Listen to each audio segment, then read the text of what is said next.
इस वक्त जिन हालात से और जिन मामलात से उम्मत मुस्लिमा दो चार है, वो हम सब की निगाहों के सामने है। बिलखुसूस हमारी नई नस्ल, हमारे नौजवान इस वक्त मौजूदा हालात में शशोपंज और तरद्दुद का शिकार है कि उन्हें करना क्या है। इसलिए कि दाखिली और खारिजी फितने पूरी उम्मत को अपनी लपेट में ले चुके हैं। एक तरफ से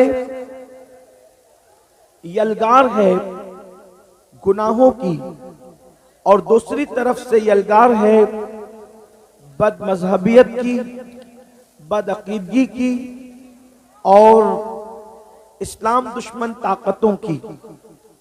गुनाहों का हाल ये है कि गुनाह कल तक दरवाजों पर दस्तक दे रहे थे और अब गुनाह हमारे घरों के अंदर दाखिल हो चुके हैं।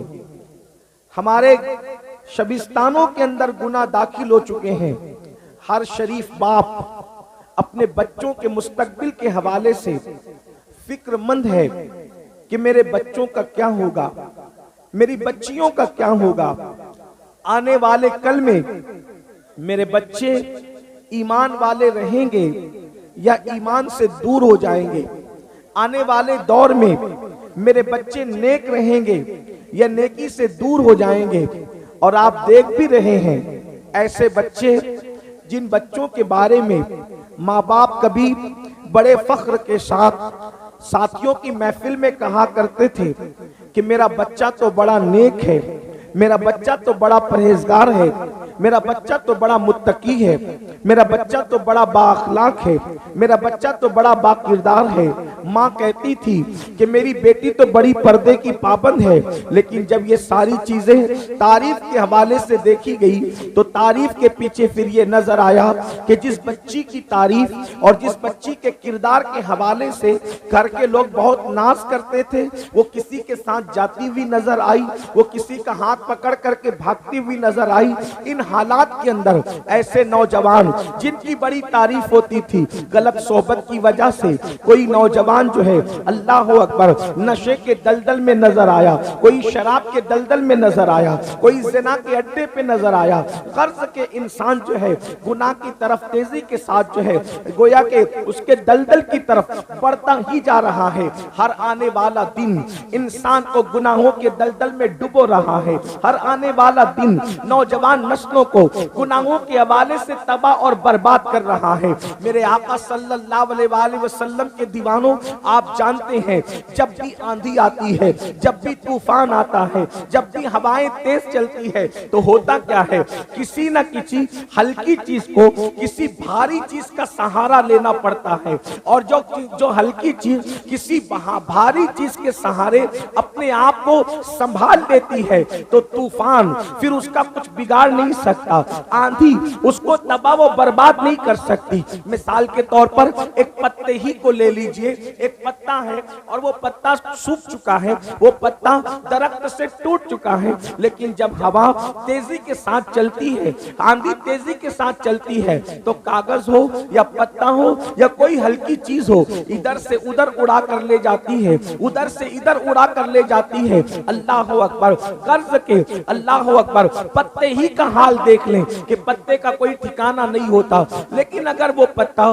किसी भारी भरकम लोहे के नीचे या किसी दरख्त के नीचे अपने आप को दबा ले तो फिर आप देखें वो पत्ता किसी भारी चीज के नीचे दबने की वजह से, किसी भारी भरकम चीज के नीचे आने की वजह से अब अल्लाह अकबर वो पत्ता जो थोड़ी देर पहले अल्लाह अल्लाह किसी हवा के दोष पर कभी इधर जा रहा था, कभी उधर जा रहा था, कर्ज के उसका कोई ठिकाना नहीं था। लेकिन जैसे ही उसने किसी भारी भरकम पत्थर या लोहे को अपना जो है वो मस्कन बना लिया और उसके पीछे रुक गया, तो उसका क्या हाल होता है फिर, उसकी क्या शान होती है फिर। कितना ही बड़ा तूफान आ जाए, कितनी ही बड़ी आंधी आ जाए, लेकिन फिर उस पत्ते का कुछ नहीं बिगाड़ा जा सकता। मेरे आका सल्लल्लाहु अलैहि वसल्लम के प्यारे दीवानों, अल्लाह अकबर, मुस्तफा जाने रहमत गैब दा नबी सल्लल्लाहु अलैहि वसल्लम को इन हालात का अंदाजा था। अल्लाह ने अपने महबूब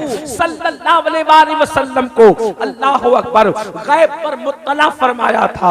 जितना चाहा अल्लाह ने अपने महबूब को इल्म गैब अता किया, जितना चाहा अल्लाह ने अपने महबूब को इल्म अता किया।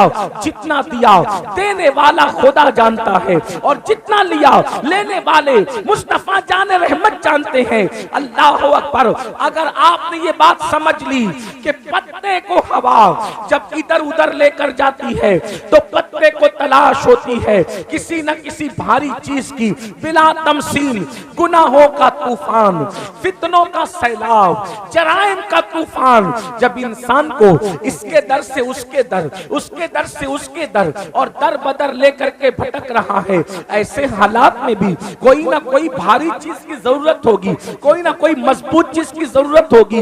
अल्लाह अकबर, तूफान के अंदर जब कोई भारी चीजें थाम ली जाती है तो इन अल्लाह अल्लाह वो पत्ता और वो कचरा भी महफूज हो जाता है। अल्लाह के रसूल ने बदअकीदगी, फितने और गुनाहों के इस तूफान के लिए इरशाद फरमाया, लोगों मैं तुम में भी दो भारी चीजें छोड़कर जा रहा हूँ। तूफान में भारी चीज की जरूरत पड़ती है तो मैं भी एक नहीं बल्कि दो दो भारी चीजें छोड़ करके जा रहा हूँ। और फरमाया, जब तक के तुम इसको मजबूती से पकड़े रहोगे तुम कभी गुमराह नहीं हो सकते, तुम कभी गुमराही के दलदल में फंस नहीं सकते। वो कौन सी चीज है? फरमाया, एक अल्लाह की किताब है और दूसरी मेरी अहले बैत है। इन दोनों का दामन पकड़ करके रखना, कुरान को भी पकड़ के रखना और अहलुल बैत को भी पकड़ करके रखना, गुमराह नहीं हो सकते। एक चीज आपसे पूछना चाहता हूँ, अल्लाह की किताब को पकड़ो। जो अल्लाह की किताब को मजबूत से पकड़ेगा, मजबूती से पकड़ेगा, अल्लाह की किताब में मौजूद है, नाप तौल में कमी न करो, तो वो नाप तौल में कमी नहीं करेगा। अल्लाह अकबर, अल्लाह की किताब में मौजूद है कि लोगों के साथ मीठी गुफ्तगू करो, वक़ूलू कौलन सदीदा, तो वो लोगों के साथ मीठी गुफ्तगू करेगा। कुरान का जिसने दामन पकड़ लिया वो बीवी पे जुल्म नहीं करेगा, क्योंकि कुरान में मौजूद है, हुन्ना लिबासुल लकुम व अंतुम लिबासुल लहुन्ना, कि शौहर बीवी का लिबास है, बीवी शौहर का लिबास है। जो कुरान का दामन पकड़ लेगा, कुरान का दामन थामने के बाद कुरान कह रहा है, इधर उधर देखकर चक्कर मकर करके नहीं चलना, आंखों को आवारा नहीं करना, बल्कि चलने का अंदाज क्या होना चाहिए? कुल लिल मुमिनीना यगुद्दु मिन अबसारिहिम, मोमिनों से कहो कि वो अपनी निगाहों को नीची रखे। अल्लाह अकबर, जो कुरान का दामन उसको कह रहा है, अकड़ कर मत चलो, ला तमशी फिल अर्दी मरहा, कि जमीन पर अकड़ करके मत चलो। मेरे आका ने सलाम के प्यारे दीवानों, कर्ज के अल्लाह अकबर, जो कुरान का दामन पकड़ ले, जो कुरान का दामन थाम ले, अल्लाह अकबर, वो जराइम नहीं करेगा, वो गुनाह नहीं करेगा। जो कुरान का दामन थामेगा वो तन्हाई के अंदर भी गुनाह नहीं करेगा, क्योंकि वो देखेगा कुरान कह रहा है, इन्नल्लाह काना अलैकुम रकीबा, अल्लाह तुम पर कड़ी निगरानी कर रहा है। मगर अल्लाह अकबर, कुरान मुकद्दस की 6666 आयतें कमोबेश इंसान को पुकार पुकार कर ज़ाब्ते हयात दे रही है, जिंदगी गुजारने का तरीका दे रही है, जिंदगी गुजारने का सलीका दे रही है। ये कुरान है। लेकिन कोई कह सकता है कि मौलाना मुझे कुरान पढ़ना तो नहीं आता, मुझे अरबी जबान तो नहीं आती। तवज्जो फरमाएं मेरी कौम के जवानों, हुजूर अलैहिस्सलाम ने किताब अकेले नहीं दिया बल्कि किताब के साथ अहलुल बैत भी दिया। तो आखिर कुरान के होते हुए अहले बैत की क्या जरूरत थी? तो याद रखना, कुरान के बारे में कोई कह सकता है कि मौलाना मुझे कुरान पढ़ना नहीं आता, मौलाना मुझे अरबी जबान नहीं आती, मौलाना मुझे ये नहीं आता, मुझे वो नहीं आता। मगर अल्लाह के रसूल अलैहिस्सलाम ने एक कुरान वो दिया, अल्लाह अकबर, जो ताकों पे रखने वाला है, और एक कुरान नातिक उसको दिया जो रसूलुल्लाह के कंधों पर बैठने वाला है। सुभान अल्लाह, नारे तकबीर। नारे रिसालत अल्लामा सैयद अमीनुल कादरी साहिब क़िबला मसलके आला हज़रत। सुभान अल्लाह। वो कुरान जो ताकों में रहता है, लोग उससे आंखें तो बंद कर सकते हैं। वो कुरान जो ताकों में रहता है, लोग उससे तो आंखें बंद कर सकते हैं, मगर कुरान की सीरत के सांचे में जिस हुसैन को ढाल दिया गया था, उससे लोग आंखें बंद नहीं कर सकते। अल्लाह अकबर। मेरे आका अलैहिस्सलातु व तस्लीम के प्यारे दीवानों, काशीपुर वालों, बरसात हो रही है। आप पहले से हजरत मौलाना हमारे जो नाजिम साहब हैं, उनके हाथ पर आप वादा कर चुके हैं कि इंशाअल्लाह आप मैदान छोड़कर नहीं जाएंगे, इसलिए कि आप हुसैनी हैं और आप साबित करेंगे हुसैनी पानी रुकने पर भी मैदान छोड़कर नहीं जाता और पानी आने पर भी मैदान छोड़कर नहीं जाता। सुभान अल्लाह।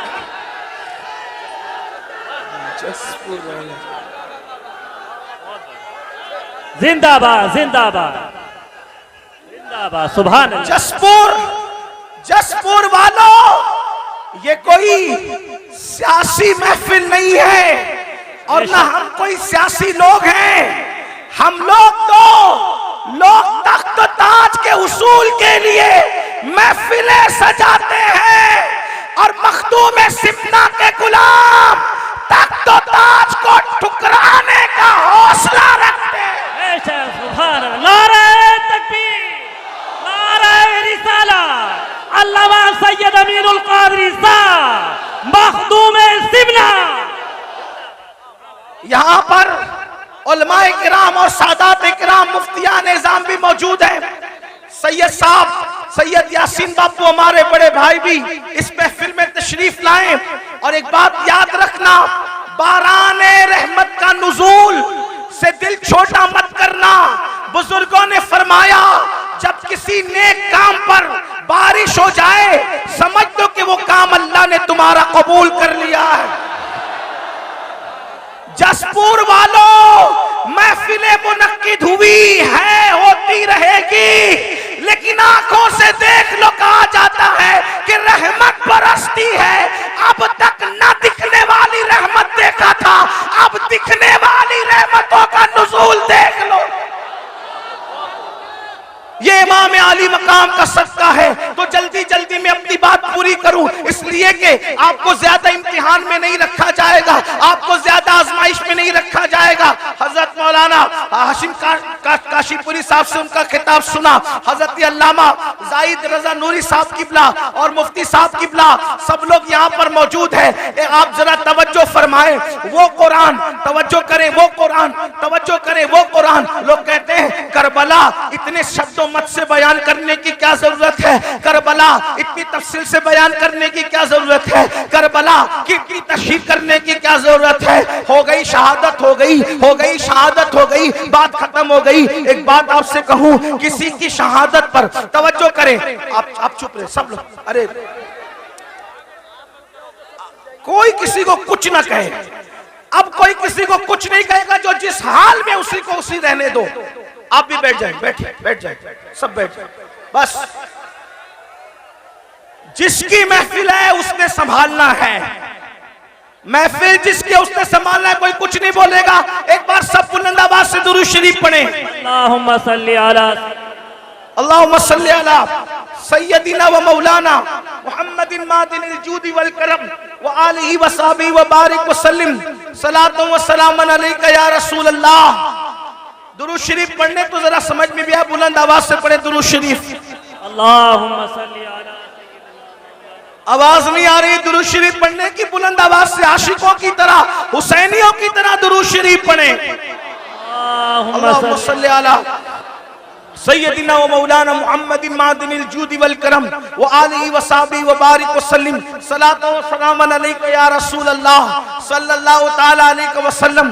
तो अर्ज ये कर रहा था, आखिर ये बात होती है कि इमाम अली मकाम की शहादत इतनी शद्दो मद, इतनी तफसील, इतनी शरो बस्त के साथ क्यों बयान की जाती है, आखिर इसकी जरूरत क्या है? तो मैं आपके सामने अर्ज करूं, किसी और की शहादत पर भी तो ऐसी निशानियां रूनुमा नहीं हुई जैसी निशानियां इमाम हुसैन की शहादत पर रूनुमा हुई। जो वो इमाम बहकी रहमतुल्लाह अलैह अपनी किताब में लिख रहे हैं, तारीख व खुलफा में इमाम सुयूती लिख रहे हैं, आईने क़यामत में उस्ताद ज़मन लिख रहे हैं, सदुल फाजिल सवाने जो वो सवाने करबला में लिख रहे हैं। क्या लिख रहे हैं कि जब इमाम हुसैन की शहादत हुई तो इमाम हुसैन की शहादत के बाद आसमान से खून की बरसात हुई, आसमान से खून बरसा।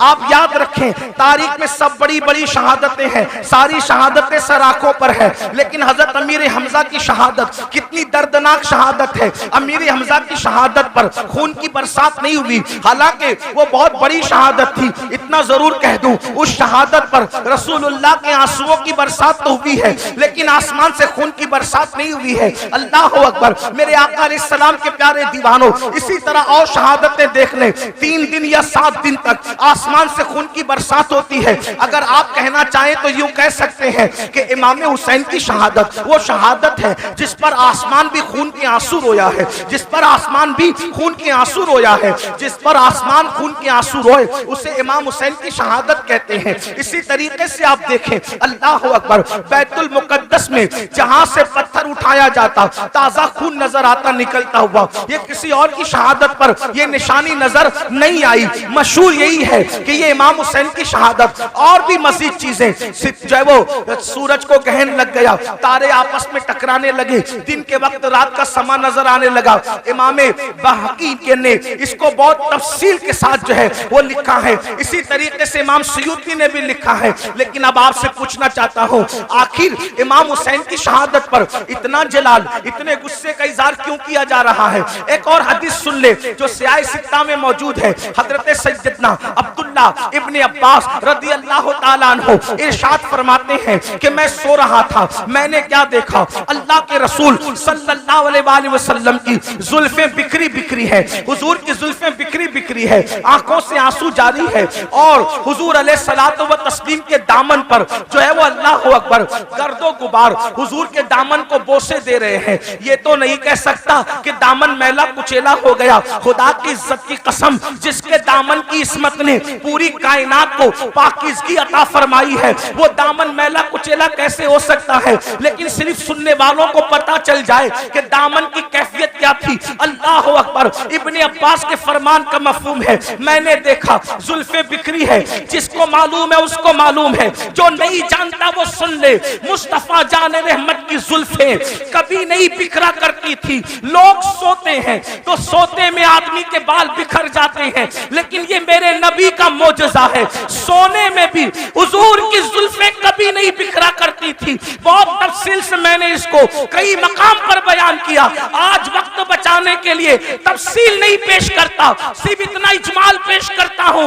हुजूर की जुल्फे क्यों नहीं बिखरा करती थी? वजह ये थी, बद्र ओहद का हंगामा भी हुजूर की जुल्फों को नहीं बिखेर सका। अल्लाह अकबर। खंदक और खैबर की मुसीबतें भी हुजूर की जुल्फों को बिखेर नहीं सकी, मगर अल्लाह अकबर क्यों जुल्फे नहीं बिखरती थी? तो मेरे इमाम कहते हैं, शान है पंजे कुदरत तेरे बालों के लिए कैसे हाथों ने संवारे हैं तुम्हारे गेसू। किसी के बाल माँ संवारती है, किसी के बाल बाप संवारता है, किसी के बाल भाई बहन संवारते हैं, किसी के बाल वो खुद संवारता है, लेकिन हुजूर की जुल्फे वो थी, शाने पंजे कुदरत ने उनको संवारा था, कुदरत के हाथों ने उन बालों को संवारा था। इसलिए बद्र हो, ओहद हो, खंदक हो, खैबर हो, हुजूर की जुल्फे बिखरा नहीं करती थी। मगर अल्लाह अकबर, बद्र ओहद के हंगामे, खंदक और खैबर की मुसीबतें जिस रसूल की जुल्फे को बिखेर न सकी, आज आज अब्दुल्ला इब्न अब्बास कहते हैं हुजूर की जुल्फें बिखरी बिखरी है, हुजूर के दामन पर अल्लाह अकबर गर्दो गुबार बोसे दे रहे हैं, खून के छींटे हुजूर के जुब्बे पर है, हुजूर अलैहि सलाम की दाढ़ी आंसुओं से तर है। मैंने पूछा अल्लाह खैर करे या रसूल अल्लाह, खुदा आपको वो दिन न दिखाए अल्लाह अकबर जिसमें आपको तकलीफ हो। या रसूल अल्लाह, आज आपकी दाढ़ी बिखरी है, आज आपकी जुल्फें बिखरी है, आज आपकी आंखों में आंसू है, आज आपके दामन पर खून के जो है वो आसार हैं, आपके दामन पर गर्दो गुबार है। या रसूल अल्लाह वजह क्या है? तो हुजूर अलैहि सलाम के हाथ में एक बोतल थी, हुजूर ने वो बोतल दिखाई और बोतल दिखा करके फरमाया अब्दुल्ला सुबह से लेकर अब तक मैं हुसैन के मक्तल में था, अब्दुल्ला सुबह से लेकर अब तक मैं हुसैन के मक्तल में था, हुसैन की कत्लगाह में था, हुसैन और उसके साथियों का खून उठा उठा करके इस शीशी में इस बोतल में जमा कर रहा था। अब्दुल्ला इब्न अब्बास कहते हैं जब मैं ख्वाब से बेदार हुआ तो मैंने दिन तारीख को नोट कर लिया और जब इमाम हुसैन की शहादत की खबर आई तब पता चला कि जिस वक्त मैं ख्वाब देख रहा था उसी वक्त इमाम अली मकाम की शहादत हुई थी। ऐसा ही ख्वाब सैयदा उम्मुल मोमिनीन उम्मे सलमा भी बयान करती है। मेरे आका अलैहिस्सलाम के दीवानों, क्या किसी की शहादत के मौके पर हुजूर इस तरह खून समेटते नजर आए? क्या किसी की शहादत के मौके पर इस तरह जुल्फें बिखरती नजर आई? किसी की शहादत के मौके पर इस तरह दाढ़ी बिखरती नजर आई? ऐसा क्यों हुआ? और याद रखना फिर शहादत गाह भी घर के करीब नहीं है, शहादत गाह भी घर के करीब नहीं है, बहुत दूर लाया जाता है, मैदान में ठहराया जाता है। 22,000 के लश्कर को 72 से मुकाबला करवाया जाता है और 3 दिन भूखा प्यासा रख करके दर्दनाक अंदाज में शहादत होती है। वजह क्या थी? मैं फलसफे शहादत नहीं बयान कर रहा हूं, सिर्फ अपने जवानों की तवज्जो चाहता हूं। करबला सुनने के लिए आने वालों, करबला की दास्तान सुनने के लिए आने वालों, इमाम हुसैन का पैगाम सुनने के लिए आने वालों, मुझे बताओ कोई ये कह सकता था कुरान और अहले बैत को आका ने छोड़ा है तो कुरान तो मुझे पढ़ना नहीं आता? तो गोया के बताया जा रहा है जिसको कुरान पढ़ना नहीं आता, जो कुरान नहीं जानता, वो करबला में किरदार हुसैन देख ले, उसको समझ में आएगा कि कुरान का तर्जुमा क्या है। कुरान ताकों में रखा जाता है, हुसैन को कंधों पे बिठाया जाता है, कुरान नमाज में पढ़ा जाता है, लेकिन हुसैन के लिए सजदे तवील कर दिए जाते हैं। कुरान मिंबर पर से उसका पैगाम पहुंचाया जाता है, हुसैन के लिए मिंबर छोड़ के जमीन पे आया जाता है, कुरान को सीने से लगाया जाता है, हुसैन को जबान चुसाया जाता है। गोया के कुरान को जबान पे रखा जाता है और जबान पर हुसैन को रखा जाता है। अंदाजा तो फरमाए किस तरीके से खूबसूरत अंदाज है। अल्लाह अकबर, जिस सीने में कुरान आ जाए वो सीना रोशन हो जाता है। और अल्लामा अब्दुल रहमान जामी लिखते हैं हुसैन पाक इतने खूबसूरत थे कि रात के अंधेरे में जब गलियों में चलते थे तो चेहरे से ऐसी रोशनी निकलती थी कि उस रोशनी में लोग सफर तय करते हुए नजर आया करते थे। कुरान भी नूर है, हुसैन भी नूर है। कैसा नूर है? तो मेरे इमाम कहते तेरी नस्ल पाक में है बच्चा बच्चा नूर का, तू है आईने नूर, तेरा सब घराना नूर का। एक सीने तक मुशाबे, एक वहां से पांव तक हुस्न सित्तैन उनके जामों में है नीमा नूर का।